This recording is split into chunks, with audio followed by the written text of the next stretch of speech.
One of the horrible aspects of Albanian communism was the destruction of the religion, all religions, no matter which, Muslim, Orthodox, Catholic, Christianity, and they were also destroying many of the cultural objects of the mosques and of the churches, and they were also prosecuting, and here you see in this BunkArt museum, very well documented, all these destroyed buildings, which now, in the 30 years after the liberation from communism, they have to be reconstructed. Here you see also the religious leaders of the country, which were from all different forms of religion.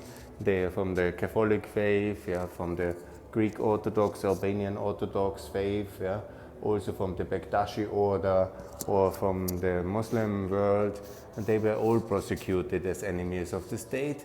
And this is one of the cruel realities of this 40 years of dictatorship of Enver Hoxha. Here you see the main meeting rooms, also with these famous bunkers.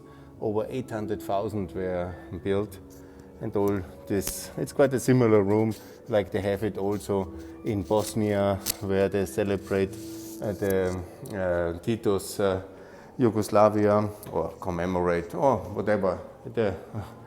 And it's always a bit of a complicated line to walk in museums, but this is definitely one of the better museums in the Balkans, where they try to show and document the terrors, but also to the history objectively, and various aspects of the terror of the First World War, of the Second World War. It's mainly about the Second World War, about communism, and this facility is impressive.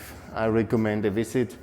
Much is to be done still in English, certainly, and much needs to be explained, but there are a lot of historic documents available here, photo material which is really useful, a typical communist home of communist Albania, maybe also worth a look.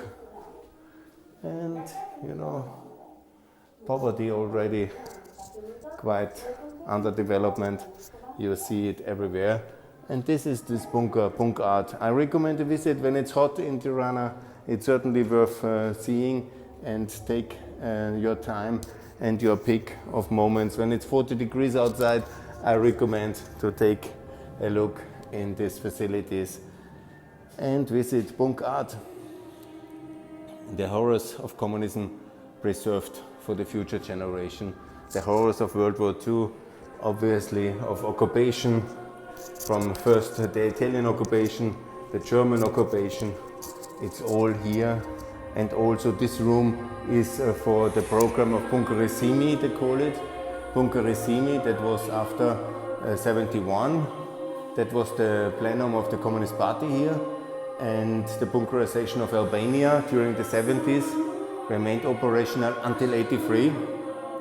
And here 221 bunkers were built, but 173 really.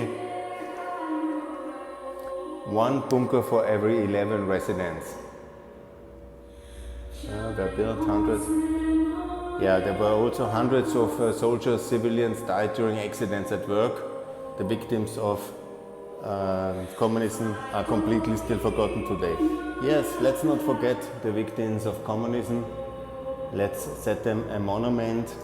It was terrible. And here there is a monument for the prisoners who were forced to work in the many concentration camps of Albania, in Spac, and that's the most famous or infamous one. And here the drawings of the bunkers, and you can see many of these. Now it's a hamburger bar. These are some of the bunkers of Albania. And you see here the map of Albania and how many, the borders were all protected by this, or what protected. And there were this, more or less, as I have learned now, the 200,000 bunkers ultimately were built in these years of BunkArt. This was, of course, the height of the Cold War, and so the program started actually, this plenum. Albania, not many friends, the threat of nuclear war, and then the complete paranoia, underdevelopment, and these many victims. Let's never forget them. So, bye for now.